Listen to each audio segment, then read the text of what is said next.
Всем привет, с вами снова Алина, и я только что вернулась из торгового центра, где сняла видео, которое вы сейчас смотрите, и это ролик, в котором я проведу такой своеобразный челлендж. Этот челлендж был популярен на американском ютубе, наверное, где-то год назад. Я его впервые увидела у блогера Ники Дрэгон и решила, почему бы не попробовать его, почему бы не сделать то же самое, но в российских магазинах. Когда вы были младше, лично у меня так было, я думала: боже мой, а что если прийти в магазин косметики и накраситься? Там же так много тестеров. Я не уверена, что я правильно произношу это название, поэтому можете поправить меня в комментариях. Я, когда была помладше, просто мечтала прийти в магазин и накраситься всем самым клевеньким, самым классненьким, и решила, почему бы не сделать это во взрослом возрасте.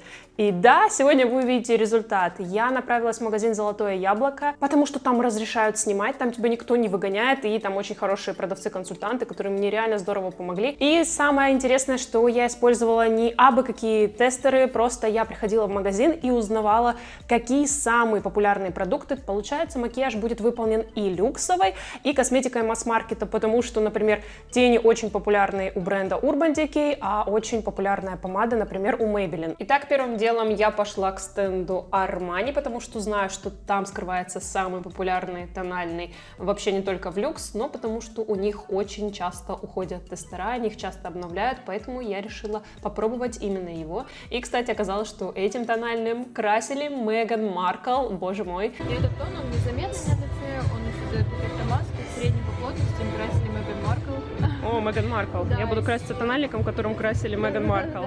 Все, а каким именно красили именно этой линейкой? Не знаю. Все, ну по оттенку, да. Как я, конечно, могла устоять, поэтому я выбрала именно этот тональный. Я захватила с собой синтетическую кисточку, которая в виде факела. Вы видели ее уже в других моих роликах. Она мне очень нравится, и поэтому тональный я решила наносить именно с ее помощью. Я смешала два цвета. Мне показалось, что так будет естественнее, и, в принципе, я угадала с тоном, потому что как раз-таки мой цвет — это смесь двух тонов. По нанесению тональный оказался просто потрясающим. Он действительно преобразил мою кожу. Я была в восторге. Он хорошо растушевывается и подходит мне по цвету.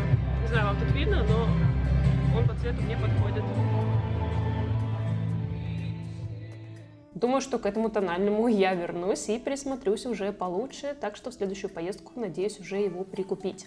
Затем я отправилась к стенду с корректорами, и самым популярным оказался корректор от Urban Decay, и я спросила у консультанта, какой самый популярный именно из них. Вот этот, он идет на водной основе, он легко наслаивается, хорошо перекрывает, он подходит для любого типа кожи, от легкого к среднему идет. Такой чуть попробую. посветлее или... Чуть-чуть светлее кожи. Да. Я думаю, вам пойдет по цвету кожи.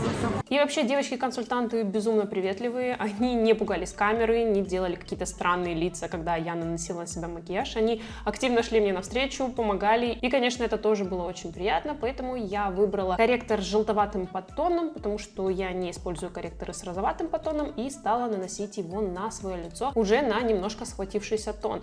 Но могу сказать, что мне повезло, мне дали новый тестер, и я использовала его очень гигиенично, потому что мне дали аппликаторы, и именно с помощью них я наносила на лицо. Окунула аппликатор в баночку с корректором и нанесла уже его непосредственно на те зоны, которые мне нужны, но второй раз, конечно, я уже не макала аппликатор в баночку, потому что это было бы безумно не гигиенично. Здесь, конечно, я использовала растушевку только с помощью пальцев, потому что кисть для корректора я не захватила, но, в принципе, я легко справилась с помощью пальцев, корректор хорошо распределялся по коже и придал мне более отдохнувший и свежий вид, потому что без корректора у меня практически не обходится ни один макияж. Ну, не знаю, мне почему-то кажется, что с корректором цвет лица смотрится как-то равномернее, и всегда его использую.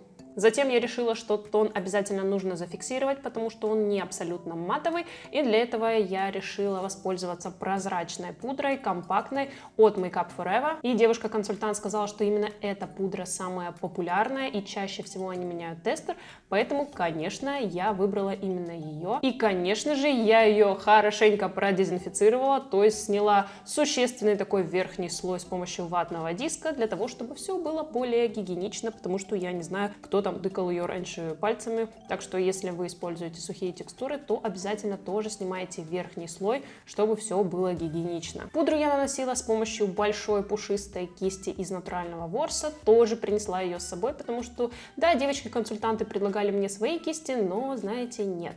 Я все-таки доверяю только своим кисточкам, поэтому использовала именно их, и могу сказать, что пудра наносится очень легко, не ощущается на коже, но при этом хорошо ее замонтировала, и это именно тот эффект, который я больше всего люблю. Далее я решила, что мне очень нужны румяна, и, боже мой, конечно же, я пошла к стенду с самыми распиаренными и желанными румянами вообще, по-моему, на сегодняшний день, к стенду Tom Ford.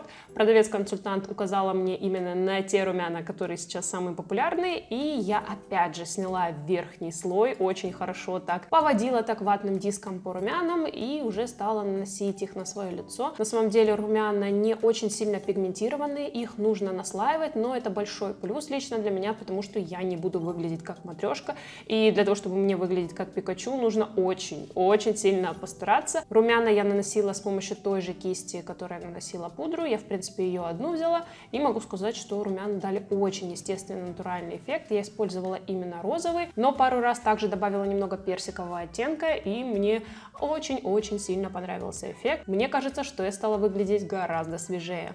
Далее я пошла к стенду Catrice, и наносить я буду на себя уже именно свой бронзер, который у меня дома, которым я пользуюсь. Оказалось, что это один из самых популярных бронзеров вообще в магазине. В нем есть такой мелкий шиммер, что тоже очень придает свежести лицу, и лицо выглядит более загорелым, отдохнувшим. Я использовала всю ту же кисть, и могу сказать, что здесь для меня не было каких-то неожиданностей, потому что я прекрасно знаю этот бронзер, и очень приятно, что продукт, которым я пользуюсь каждый день, является одним из самых популярных, потому что он действительно классный, крутой и абсолютно недорогой, очень доступный бронзер, так что если вы ищете хороший доступный бронзер, то он оказывается еще и самый популярный. Что касается хайлайтера, то тут для меня тоже не было неожиданностей, потому что одним из самых востребованных тестеров среди хайлайтеров оказался хайлайтер от фирмы Becca, но вообще самым популярным является золотой, но я решила нанести более холодный оттенок, потому что такие оттенки очень здорово освежают вообще весь ваш внешний вид, вы выглядите свежее, поэтому я использовала именно его, и могу сказать, что его тоже хорошенько так до меня поэксплуатировали. Я сняла верхний слой и уже наносила его с помощью веерной кисти на выступающие зоны лица, то есть над скулами и немножко под глазами, для того, чтобы взгляд смотрелся более свежим и замаскировать такие, знаете, темные круги вокруг глаз, которые у меня все-таки тоже имеются, и такой вот цвет, который есть в магазине, это довольно сильно подчеркивает. Также я немножко сконтурировала нос с помощью хайлайтера и добавила его над верхней губой, хорошенько растушевала, буквально втушевала в кожу,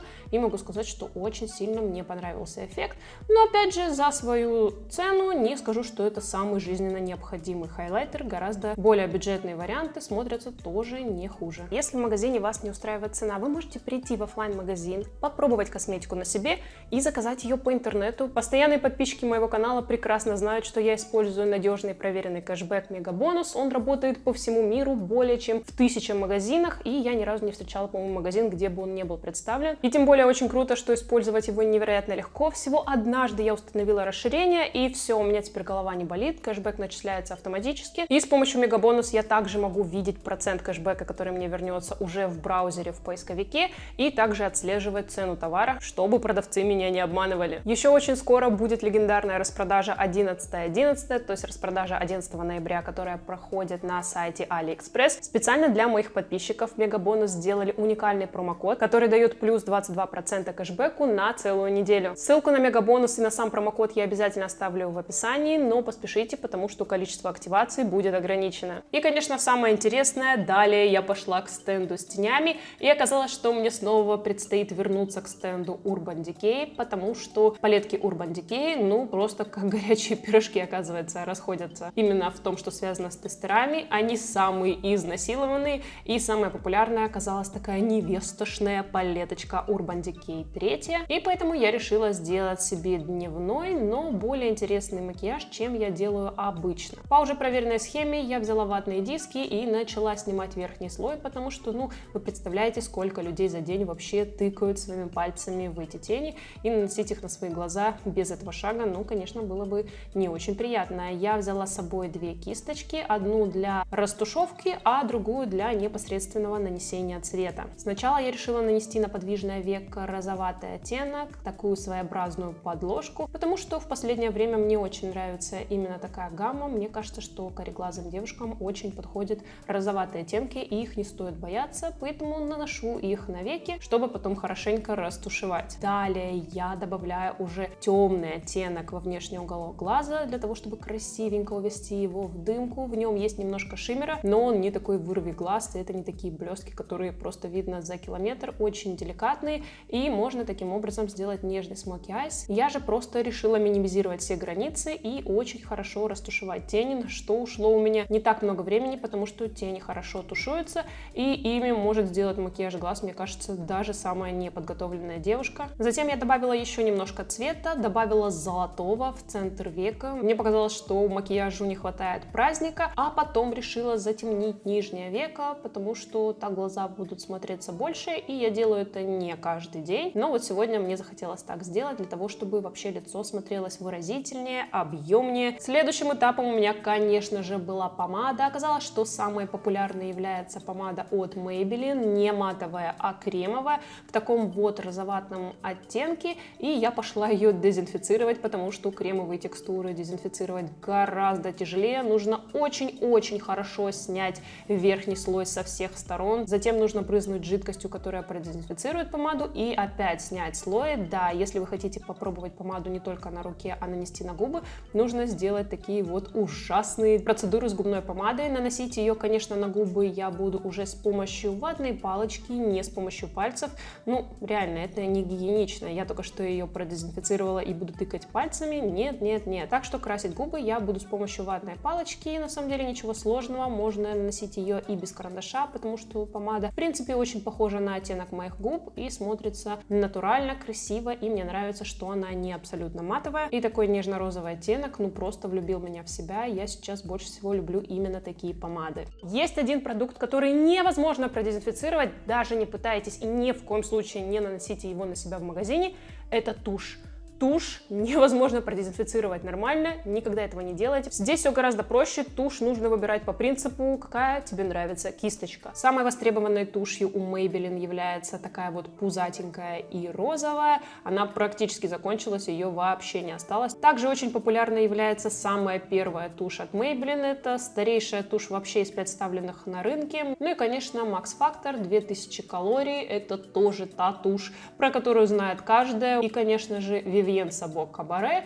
Но это, знаете, это то, что даже не обсуждается. Настолько эта тушь уже у всех на слуху, настолько она классная и настолько она действительно бюджетная. Короче, какие итоги своеобразного челленджа я могу подвести? Дело в том, что я открыла для себя, во-первых, божественный тональный. Честно, я очень много слышала про тональный Armani, но не представляла, что он настолько крутой. Не скажу, что я прям кайфанула от хайлайтера Becca. Вполне хороший, но не за свою цену. А, конечно, помада и тени — это прям мои фавориты, так же, как и тональный. И, в принципе, могу сказать, что консилер мне тоже безумно понравился. Он пигментированный, не сушит кожу вокруг глаз, потому что несколько часов уже прошло, и стойкость макияжа просто потрясающая. Так что, думаю, будет еще ролик с моим шопингом в Золотом Яблоке. Если вам интересны такие видео, то обязательно напишите об этом в комментариях. Надеюсь, что вам понравилось это видео. Если это так, то не забудьте поставить ему большой палец вверх. Мне будет безумно приятно, и я буду снимать такие своеобразные челленджи и дальше. Но если видео вам не понравилось, то смело ставьте ему дизлайк, потому что мне важна любая ваша реакция. И, конечно, подписывайтесь на мой инстаграм, чтобы быть первыми в курсе обновлений. Там же я рассказываю про какие-то события своей жизни.